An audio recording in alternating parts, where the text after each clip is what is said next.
രണ്ട് ഭൂഖണ്ഡങ്ങളിലായി കിടക്കുന്ന ഒരു നഗരത്തിലാണ് ഇന്ന് ഞങ്ങൾ. ഒരു ഭാഗം യൂറോപ്പിലും മറ്റേ ഭാഗം ഏഷ്യയിലുമാണ് ഈ നഗരത്തിൻ്റെ. ഇസ്താംബൂളിലാണ് ഇന്ന് ഞങ്ങൾ. ഇസ്താംബൂളിൻ്റെ കാഴ്ചകൾ കണ്ടു തുടങ്ങാം. യൂറോപ്യൻ സഞ്ചാരിയുടെ പുതിയൊരു വീഡിയോയിലേക്ക് എല്ലാവർക്കും സ്വാഗതം.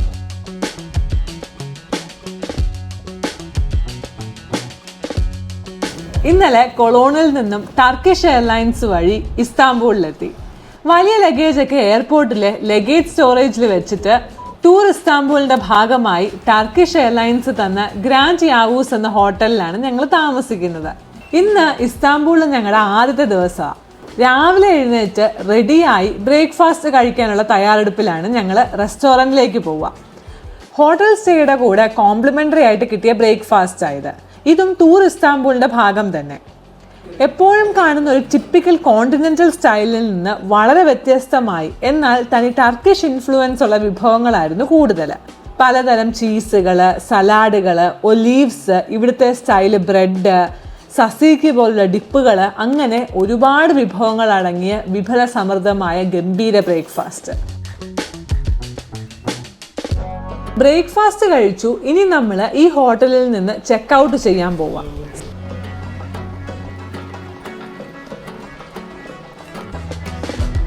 സുൽത്താൻ അഹമ്മദ് എന്ന ഈ ഹോട്ടലിലാണ് ഇന്ന് നമ്മുടെ രാത്രിയിലത്തെ സ്റ്റേ. ഈ ഹോട്ടൽ എടുക്കാൻ കാരണം ഞങ്ങൾക്ക് കാണേണ്ട ഒട്ടുമിക്ക അട്രാക്ഷൻസും ഈ ഹോട്ടലിനെ ചുറ്റിപ്പറ്റിയാണ് കിടക്കുന്നത്. ഇവിടുത്തെ ആൾക്കാരുടെ ഹോസ്പിറ്റാലിറ്റി എടുത്തു പറയേണ്ട ഒന്നാണ്. ഹോട്ടലിൽ നിന്ന് ഇപ്പോൾ നമ്മൾ ഇറങ്ങി ഇനിയിപ്പോൾ കാഴ്ചകൾ കാണാനായിട്ട് തുടങ്ങും. വോക്കബിൾ ഡിസ്റ്റൻസാണ്, നടന്ന് കാണാൻ മാത്രമേ ഉള്ളൂ. 2 ദിവസമാണ് ഞങ്ങൾ ഇസ്താംബൂളിലുള്ളത്. ഇവിടെയാണെങ്കിൽ ഒരുപാട് കാണാനും കഴിക്കാനും ഉണ്ട്. ആദ്യത്തെ ദിവസം യൂറോപ്യൻ സൈഡ് കവർ ചെയ്യണം എന്നാണ് വിചാരിക്കുന്നത്.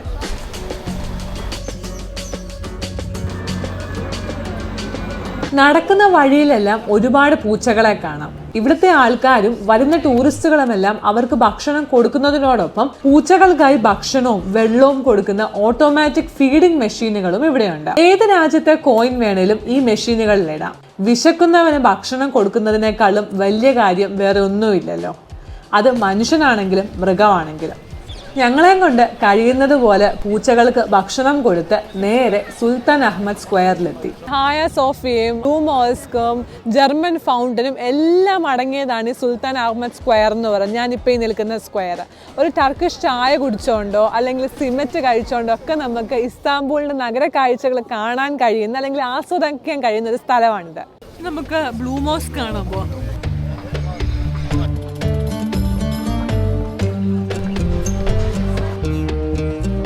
സുൽത്താൻ അഹമ്മദ് മോസ്ക് എന്നും ബ്ലൂ മോസ്ക് എന്നും ഒക്കെ അറിയപ്പെടും. ഇപ്പോഴും ഇത് പ്രാർത്ഥനകളും കാര്യങ്ങളും ഒക്കെ നടക്കുന്ന ഒരു ആക്റ്റീവ് മോസ്ക് ആണ്. പള്ളിയിൽ കയറുന്നതുകൊണ്ട് തന്നെ ഞാൻ ചെറിയൊരു ഷാളൊക്കെ ആയിട്ടാണ് വന്നത്. ഇനി കൊണ്ടുവരാത്തവർക്ക് പള്ളിയുടെ അടുത്ത് ഒരുപാട് കടകളുണ്ട്, ഇവിടുന്ന് മേടിക്കാം. പക്ഷെ വില ഇച്ചിരി കൂടുതലാണെന്ന് മാത്രം. സ്ത്രീകൾ പ്രത്യേകിച്ചും മോഡസ്റ്റ് ആയിട്ടുള്ള വസ്ത്രം ധരിച്ച് ഒരു ഷാളൊക്കെ അണിഞ്ഞു വേണം ഈ പള്ളിയിൽ കയറാനായിട്ട്. പള്ളിയിൽ കയറുന്നതിന് മുന്നേ നമ്മുടെ ചെരുപ്പൂരി കയ്യിൽ പിടിച്ചു വേണം പള്ളിക്കകത്ത് കയറാനായിട്ട്.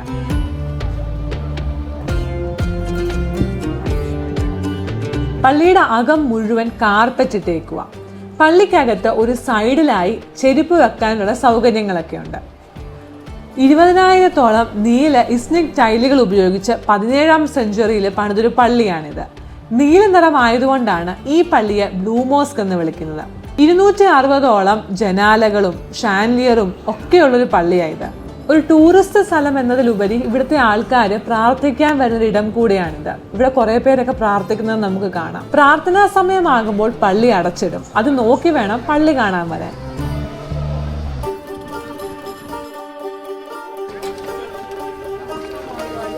ബ്ലൂ മോസ്കിന് തൊട്ടെതിർവശമായിട്ടാണ് ഹായ സോഫിയ എന്ന ഇസ്താംബൂളിലെ ഏറ്റവും ഐക്കോണിക് ലാൻഡ്മാർക്ക്. 1500 വർഷത്തെ ചരിത്രം പറയുന്ന ഇസ്താംബൂളിലെ ഒരു ചരിത്ര നിർമ്മിതിയാണ് ഈ ഹായ സോഫിയ. ചില പണികൾ നടക്കുന്നത് കൊണ്ട് നമുക്ക് ഹായ സോഫിയ കയറി കാണാനായിട്ടൊത്തില്ല. ബ്ലൂ മോസ്ക് കണ്ടു കഴിഞ്ഞ് ഇനിയിപ്പോൾ നമുക്ക് ഗ്രാൻഡ് ബസാർ കാണാൻ പോകാം. പോകുന്ന വഴി ഒരു കട കണ്ടപ്പോൾ ഒന്ന് നിന്നു. പലയിടത്തായി ഇതുപോലുള്ള കടകൾ നമുക്ക് കാണാം. നമ്മുടെ നാട്ടിലെ ഒരു ഉന്തുവണ്ടി സെറ്റപ്പാണ്. ഇവിടെ വിൽക്കുന്നത് സിമറ്റാണ്. ചെറിയൊരു ലഘുഭക്ഷണം പോലെ ടൂറിസ്റ്റുകളും ഇവിടുത്തെ ആൾക്കാരും ഒക്കെ മേടിച്ച് കഴിക്കുന്നുണ്ട്. ഞങ്ങൾ ഒരെണ്ണം മേടിച്ചു. പുറം നല്ല ക്രിസ്പിയാണ്, അകം നല്ല സോഫ്റ്റും, നല്ല രുചിയാണ് കേട്ടോ കഴിക്കാനായിട്ട്. ഞങ്ങൾക്ക് രണ്ടുപേർക്കും ഒരുപാട് ഇഷ്ടപ്പെട്ടു.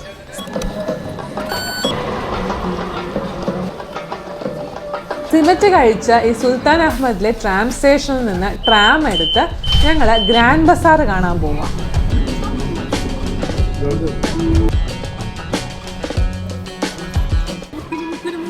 കടകളാ, കഴിക്കാനായിട്ട് എന്ത് വാങ്ങിക്കുമെന്ന് യാതൊരു പേടിയും വേണ്ട, എവിടുന്ന് വാങ്ങിക്കുമെന്നുള്ളത്. കാരണം ചുറ്റോട് ചുറ്റും കടകളാ, എന്ത് വേണമെന്ന് മാത്രം നോക്കി വാങ്ങിച്ച് കഴിച്ചാൽ മതി. ഗ്രാൻഡ് ബസാറിൽ വന്ന് ഇറങ്ങിയപ്പോഴേക്കും ആദ്യം കാണുന്നത് ഐസ്ക്രീം വിൽക്കുന്ന കടയാണ്. എന്നെങ്കിലും ടർക്കിയിലോ അല്ലെങ്കിൽ ഇസ്താംബൂളിലോ വരുമ്പോഴത്തേന് ഈ ടർക്കിഷ് ഐസ്ക്രീം ഒന്ന് കഴിക്കണമെന്ന് വിചാരിച്ചിട്ടുണ്ട്. അത് ഐസ്ക്രീം കഴിക്കാൻ വേണ്ടിയിട്ടല്ല, ആ ഐസ്ക്രീം തരുന്ന രീതി ഞാൻ വീഡിയോസിൽ മാത്രമേ കണ്ടിട്ടുള്ളൂ. അതൊന്ന് എക്സ്പീരിയൻസ് ചെയ്യണം. Natural ice cream, Italian caramel, lemon, natural, strawberry natural, vanilla, original pistachio, Turkish Maraş ice cream, original. Pistachio എന്ന് തോന്നുന്നില്ല അവർ പറഞ്ഞ ഏറ്റവും സ്റ്റാൻഡേർഡ് പ്രൈസ് 400 ലീറ. ടേസ്റ്റ് ഉണ്ട് കേട്ടോ, പിസ്താഷ്യോ ഒക്കെ കടിക്കാനൊക്കെ കിട്ടുന്നൊക്കെയുണ്ട്. പക്ഷെ എനിക്ക് ഏറ്റവും കൂടുതൽ എക്സ്പീരിയൻസ് ഇത് കഴിക്കുന്നതിലല്ല, ആ പുള്ളിയായിട്ടുള്ള ഇന്ററാക്ഷനിലാണ് നമുക്ക് ഇത് എപ്പം കിട്ടും എന്നുള്ളത്. ആ ഒരു കാത്തിരിപ്പുണ്ടല്ലോ, അതാ.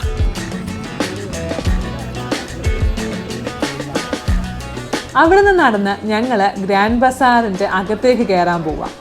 ലോകത്തിലെ തന്നെ ഏറ്റവും പഴക്കമുള്ള നീളമുള്ള ഒരു കവേർഡ് മാർക്കറ്റാണ് ഈ ഗ്രാൻഡ് ബസാർ.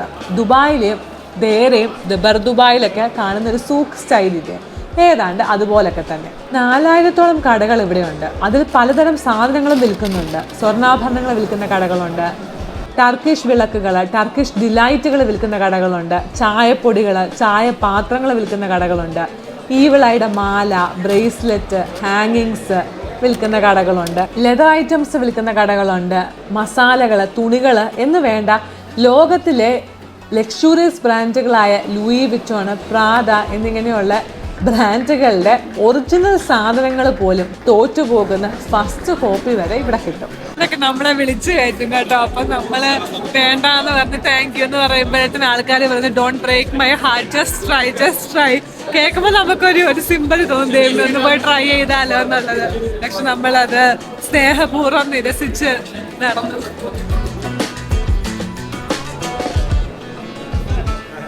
കടകൾ തീരുന്നില്ല, രണ്ട് സൈഡിലും മുഴുവൻ കച്ചവടക്കാരാണ്, തിരക്കുമുണ്ട്. ഇടയ്ക്ക് ഞാൻ ഈ പെഷ്വാരി ഷാള് കണ്ടപ്പോൾ ഒന്ന് നോക്കിയതാ, മേടിക്കണമെന്നുണ്ട്. 400 ടർക്കിഷ് ലീറയാണ് ഇതിൻ്റെ വില, അത് ഏകദേശം 817 രൂപ. എനിക്ക് മനസ്സിന് പിടിച്ച ഒന്നും ഇവിടെ കണ്ടില്ല. നിങ്ങൾ ഇപ്പോൾ ഇസ്താംബൂളിൽ വരുമ്പോൾ ഇപ്പോൾ കറൻസി ഒക്കെ മാറണമെങ്കിൽ, എക്സ്ചേഞ്ച് ചെയ്യണമെങ്കിൽ ഈ കടയൊക്കെ ഓർത്ത് വെച്ചു. ഇങ്ങനത്തെ കടകളിലൊക്കെ ചെല്ലുമ്പോൾ നമുക്ക് കുറച്ചും കൂടി നല്ല റേറ്റ് കിട്ടും.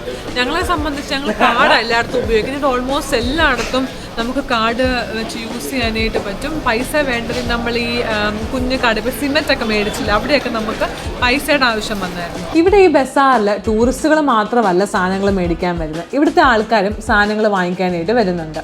പക്ഷെ ടൂറിസ്റ്റുകൾ വില ചോദിക്കുമ്പം അവർക്ക് വായി തോന്നിയൊരു വില അവരങ്ങ് പറയുന്നത്. പ്രൈസ് എഴുതി വെച്ചിട്ടുണ്ടെങ്കിൽ കുഴപ്പമില്ല, എഴുതി വെക്കാത്തടത്താണെങ്കിലോ നല്ല വില അവർ ആദ്യം പറയും. അതുകൊണ്ട് മിക്ക ആൾക്കാരും വില പേശിയാണ് ഇവിടെ സാധനങ്ങൾ മേടിക്കുന്നത്.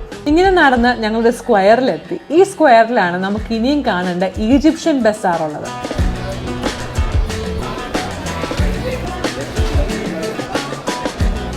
ഇതാണ് ഈജിപ്ഷ്യൻ ബസാർ അഥവാ സ്പൈസ് സൂക്ക് ബസാർ. എന്നെ മണമാണെന്നറിയാമോ ഇതിനകത്തോട്ട് കയറുമ്പോഴത്തേന്, ഒരു ബിരിയാണി ചെമ്പ് തുറന്ന പോലെ. ഈ ഈജിപ്ഷ്യൻ ബസാർ കുറച്ചുകൂടെ ടൂറിസ്റ്റുകളെ ഫോക്കസ് ചെയ്തിട്ടാണെന്ന് എനിക്ക് തോന്നി. കാരണം ഇവിടെ മുഴുവൻ സൊവനിയേഴ്സാണ് വിൽക്കാനായിട്ടുള്ള. പിന്നെ ഇവിടുത്തെ ആൾക്കാർ കാണുന്നത് വളരെ കുറവാണ്, കൂടുതലും ടൂറിസ്റ്റുകാർ തന്നെയാണ്. ഷാളിന് വേണ്ടിയിട്ടുള്ള എൻ്റെ തെരച്ചിൽ ഇപ്പോഴും തുടരുന്നുണ്ട്, പക്ഷെ കിട്ടിയില്ല. ഈ ബ്രേസ്ലെറ്റ് ഒന്ന് നോക്കുമായിരുന്നു. ഇതൊരു ഈവിളായുടെ ബ്രേസ്ലെറ്റാണ്, നല്ല കറുത്ത കല്ലൊക്കെ വെച്ചിട്ടുണ്ട്. കണ്ടപ്പം ഇഷ്ടപ്പെട്ടു, എന്നാൽ പിന്നെ ഇത് ഒരെണ്ണം മേടിക്കാമെന്ന് വെച്ചു. ഇസ്താംബൂളിൽ വരുമ്പം എന്തെങ്കിലും സ്പൈസസോ മസാലയോ അല്ലെങ്കിൽ പല ഫ്ലേവേഴ്സിലുള്ള ചായയോ അങ്ങനെ എന്തെങ്കിലുമൊക്കെ വേണമെങ്കിൽ നമുക്ക് ഇവിടുന്ന് മേടിക്കാം. അത് മാത്രമല്ല കേട്ടോ, ടർക്കിഷ് ഡിലൈറ്റ്സ് ഉണ്ട്, ഡേറ്റ്സ് ഉണ്ട്. അങ്ങനെ എന്തെങ്കിലും മേടിക്കാൻ പ്ലാൻ ഉണ്ടെങ്കിൽ പറ്റിയ സ്പോട്ട് ഈജിപ്ഷ്യൻ ബസാർ തന്നെയാണ്. ഞങ്ങൾക്കൊരു ടർക്കിഷ് വിളക്ക് മേടിക്കണം. ടർക്കിയിൽ വരുമ്പം എന്തെങ്കിലും മേടിക്കണം എന്ന് വിചാരിച്ചതാണ്. ഇവിടെ ഒരു കട കണ്ടു. ഇഷ്ടപ്പെട്ട ഡിസൈൻ ഉണ്ടോ എന്ന് നോക്കാമെന്ന് കരുതി കയറിയതാ. പക്ഷെ വില ഒരു രക്ഷയില്ല. എന്താണെങ്കിലും ഇവിടുന്ന് മേടിയിട്ട് നടക്കത്തില്ല, നല്ല വിലയുണ്ട്. ഈജിപ്ഷ്യൻ ബസാർ കണ്ടു കഴിഞ്ഞിറങ്ങിയപ്പോഴേക്കും നല്ല മഴ. ഞങ്ങളുടെ കയ്യിലാണ് കൊടയില്ല, പിന്നെ ജാക്കറ്റിന് തൊപ്പിയുള്ളത് കൊണ്ട് രക്ഷപ്പെട്ടു. മഴ തോരുന്ന ലക്ഷണം ഒന്നും കാണുന്നില്ല. എന്നാൽ പിന്നെ ഹോട്ടലിലേക്ക് പോകാമെന്ന് കരുതി. ഫോണും ക്യാമറയൊക്കെ ഒന്ന് ചാർജ് ചെയ്യണം.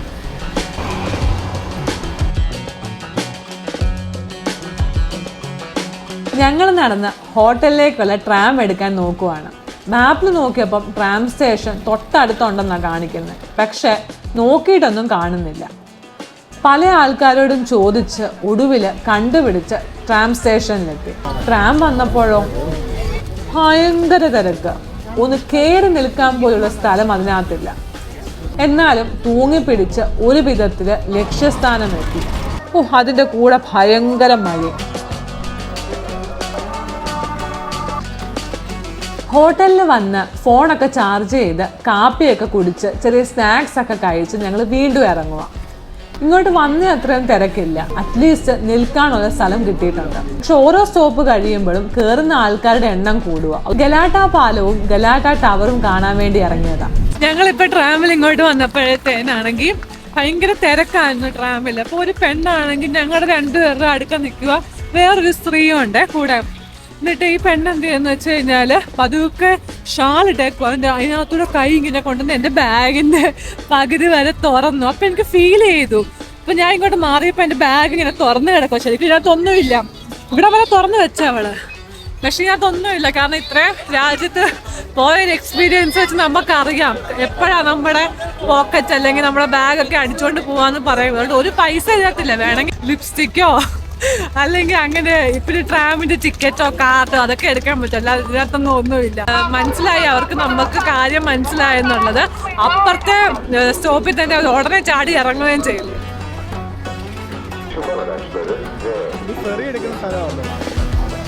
എന്റെ പുറകെ കാണുന്നതാണ് ബോസ്ഫറസ് കടൽ തീരം. അവിടെ എനിക്ക് അറിയത്തില്ല കാണാൻ പറ്റുന്നുണ്ടോ എന്ന്. ഗലാട്ട ടവർ കാണാം, അതുപോലെ പാലവും കാണാം. സൺസെറ്റ് സമയം ആകുമ്പോഴാണ് ഇവിടെ തിരക്ക് കൂടുതൽ. സൺസെറ്റ് ആവുമ്പം വന്നു നിൽക്കാൻ പറ്റിയൊരു സ്പോട്ടാണ് ഇവിടെ. ട്രാമുകൾക്ക് പോകാൻ അനുമതിയുള്ള ലോകത്തിലെ ചില പാലങ്ങളിൽ ഒന്നാണ് ഈ ഗലാട്ട പാലം. ഈ ഗലാട്ട പാലത്തിന് ഒരു പ്രത്യേകതയുണ്ട്. ഈ പാലത്തിൽ മുഴുവൻ ഉണ്ടല്ലോ മീൻ പിടിക്കുന്ന ആൾക്കാരാ, മുഴുവൻ മീൻ പിടിക്കുന്ന ആൾക്കാർ. നമ്മൾ വിചാരിക്കും ഈ മീൻ പിടിക്കുന്ന ആൾക്കാർ ഇത്രയും നിന്ന് പിടിക്കാനായിട്ട് ഇതിന് മാത്രം മീനുകളുണ്ടോന്ന്. ശരിക്കും ഉണ്ട്, അത്രയും മീനുകൾ അവർക്ക് കിട്ടുന്നുമുണ്ട്. 24 മണിക്കൂറും ആഴ്ചയിൽ 7 ദിവസവും ഇവിടെ വരുമ്പോൾ മീൻ പിടിക്കുന്ന ആൾക്കാരെ കാണും. ഇവർ പിടിക്കുന്ന മീൻ ഈ താഴെയുള്ള റെസ്റ്റോറൻറ്റുകൾക്ക് കൊടുക്കും. അവിടെ ഒരുപാട് ഈ ഫിഷ് സാൻഡ്വിച്ചിനൊക്കെ പേര് കേട്ട റെസ്റ്റോറൻറ്റുകളുണ്ട്. അവിടെയാണ് ഈ മീനുകൾ കൂടുതൽ ഉപയോഗിക്കുന്നത്. ഇനി നമ്മുടെ ലക്ഷ്യം ആ കാണുന്ന ഗലാട്ട ടവറാണ്.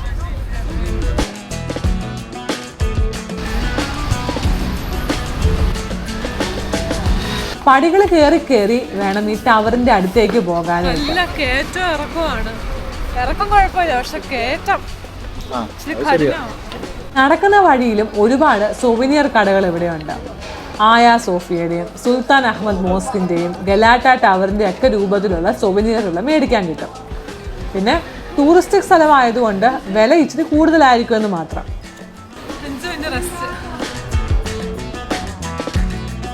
പോകുന്ന വഴി ഈ ഒരു ബേക്കറി കണ്ടു. നല്ല ചൂട് സലേപ്പ് കിട്ടുന്ന സ്ഥലമായിട്ട്.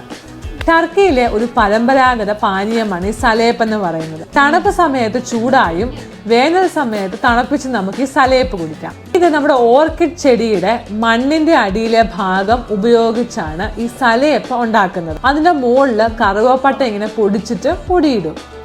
നല്ല ചൂട് കട്ടിയുള്ള അടപ്രഥമം കുടിക്കുന്നില്ലേ, ഏതാണ്ട് അതേ ടേസ്റ്റാണ്. സലേപ്പിന്റെ കൂടെ അവർ കുറാബി എന്ന ടർക്കിഷ് കുക്കീസും തന്നു.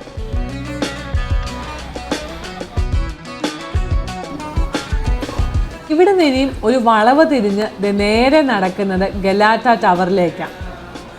ഇതാണ് ലോക പ്രശസ്തമായ ഗലാട്ട ടവർ. ഇസ്താംബൂളിൻ്റെ ഒരു വാച്ച് ടവറായും ജയിലായും ഒബ്സർവേറ്ററി ആയും ഫയർ ലുക്ക് ഔട്ട് ടവറൊക്കെ ആയിട്ട് ഇത് പ്രവർത്തിച്ചിട്ടുണ്ട്. ഈ ഗോപുരത്തിന് 700 വർഷത്തെ പഴക്കമുണ്ട്. ഒന്ന് ആലോചിച്ച് നോക്കി. ഇവിടെ തിരക്കിനൊന്നും യാതൊരു കുറവുമില്ല. നല്ല തിരക്കാണ്. ഈ നിൽക്കുന്ന ആൾക്കാർ മുഴുവൻ ഈ ടവറിൻ്റെ മേളിൽ കയറാൻ നിൽക്കുന്നവരാ. ഗലാട്ട ടവറിനെ കുറിച്ച് കേട്ടിട്ടില്ലാത്തവർ കാണും. പക്ഷേ സെയിന്റ് സെബാസ്റ്റ്യൻസ് ചീസ് കേക്കിനെ പറ്റി കേൾക്കാത്തവരായിട്ട് ആരും കാണത്തില്ല. ഈ ഒരു കഫേയില് ഫേമസ് ആയിട്ട് കിട്ടുന്ന ഒരു സംഭവമാണ് ഈ സെയിന്റ് സെബാസ്റ്റ്യൻസ് ചീസ് കേക്ക്.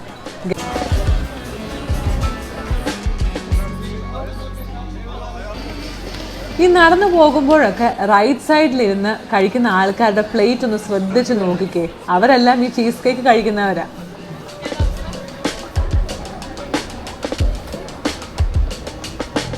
ഈ സൈഡിലേക്ക് വരുമ്പം സൊവിനിയറായി ഒരുപാട് സൂഫി പ്രതിമകൾ കാണാം.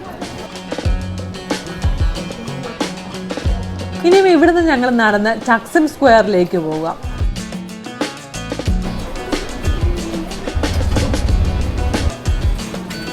ഇവിടെ എല്ലാം ഞങ്ങൾ യാത്ര ചെയ്യുന്നത് ഇസ്താംബുൾ കാർഡ് വെച്ച, അതാണ് എളുപ്പം. മെട്രോ ഒക്കെ എപ്പോഴും ഉണ്ട് കേട്ടോ, ഓരോ മിനിറ്റ് ഇടവിട്ടും മെട്രോ ഓടുന്നുണ്ട്. അതുകൊണ്ട് കണക്ടിവിറ്റി ഒക്കെ എടുത്തു പറയേണ്ട ഒരു കാര്യം തന്നെ. ഇത്രയും പറഞ്ഞപ്പോഴേക്കും ടക്സിം സ്റ്റേഷൻ എത്തി.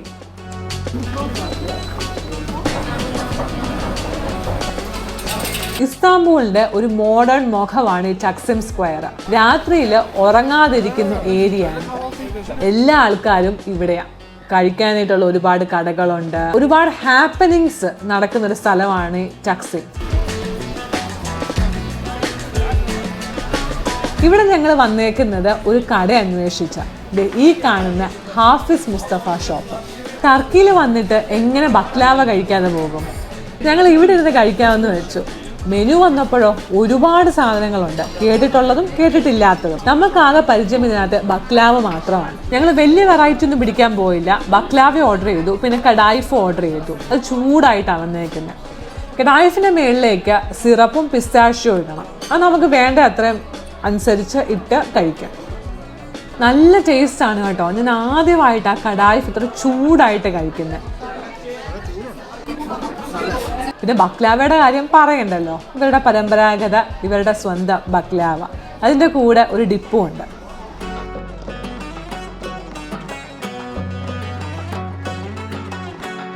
നല്ല മധുരമുള്ള ബക്ലാവ കഴിച്ച് ഞങ്ങൾ മനസ്സും വയറും നിറഞ്ഞ് ഇനിയും പോകുന്നത് ടക്സിം സ്ക്വയറിൽ നിന്ന് ഇസ്താംബൂളിൻ്റെ പരമ്പരാഗത ട്രാം എടുക്കാനായിട്ടാണ്.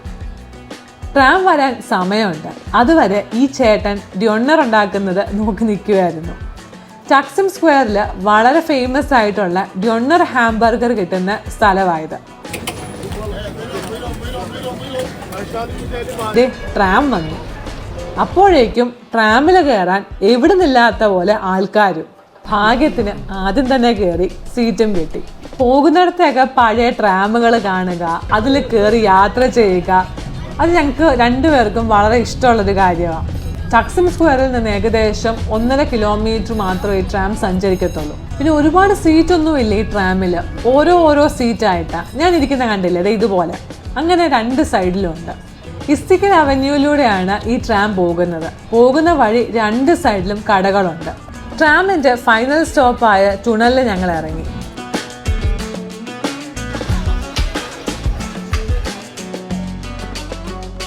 ഇവിടെ പിന്നെ മുഴുവൻ സൊവിനിയർ കടകൾ തന്നെയാണ്. ടർക്കിഷ് വിളക്ക് ഇവിടുന്ന് മേടിക്കാനായിട്ട് ഉദ്ദേശിച്ചിട്ടുമില്ല. അതിനായിട്ടൊരു ഹിഡൻ സ്പോട്ട് ഞങ്ങൾ കണ്ടുപിടിച്ച് വെച്ചിട്ടുണ്ട്. നാളെ നമുക്ക് അവിടെ പോയി മേടിക്കാം. ഈ കുത്തനെയുള്ള ഇറങ്ങിയാണ് ഞങ്ങൾ വന്നത്. ഇവിടുന്ന് ട്രാം എടുത്ത് വേണം ഇനി ഞങ്ങൾക്ക് ഹോട്ടലിലേക്ക് പോകാനായിട്ട്. അപ്പോഴേക്കും ഭയങ്കര കാറ്റും എവിടെ നിന്നില്ലാത്ത പോലെ നല്ല മഴയും. എനിക്കറിയാമല്ലേ, ഉള്ള ആൾക്കാർ മുഴുവൻ ഇസ്താംബൂൾ കാണാൻ വന്നതാണോ എന്നുള്ളത്. ഒരു രക്ഷയില്ല. ട്രാമിൽ നല്ല തിരക്കാണ്. ഇടിച്ചു തള്ളി കയറി ഒരു വിധത്തിൽ ഞങ്ങൾ ഹോട്ടലുള്ള ട്രാം സ്റ്റോപ്പിൽ ഇറങ്ങി. ഇവിടെ വന്ന് ഇറങ്ങിക്കഴിഞ്ഞപ്പം കടയെല്ലാം അടയ്ക്കുകയും ചെയ്തു. ഭാഗ്യത്തിന് ഹോട്ടലിൻ്റെ അടുത്ത് ഒരു കട കണ്ടുപിടിച്ചു. ചെറിയൊരു കടയാണ്. ഇവിടുന്ന് ഫുഡ് ഓർഡർ ചെയ്തു. അവരപ്പം ചായ കൊണ്ട് തന്നു. ആ ചായ കുടിച്ച് ഞങ്ങൾ ഫുഡിന് വേണ്ടി വെയിറ്റ് ചെയ്യുക. അപ്പോൾ ഇതായിരുന്നു ഇസ്താംബൂളിൽ ഞങ്ങളുടെ ആദ്യത്തെ ദിവസം. നാളെ നമ്മളിനി ഏഷ്യൻ സൈഡ് കാണാൻ വേണ്ടി പോവുകയാണ്. അപ്പോൾ വീഡിയോ തുടർന്ന് കാണാനായിട്ട് മറക്കണ്ട.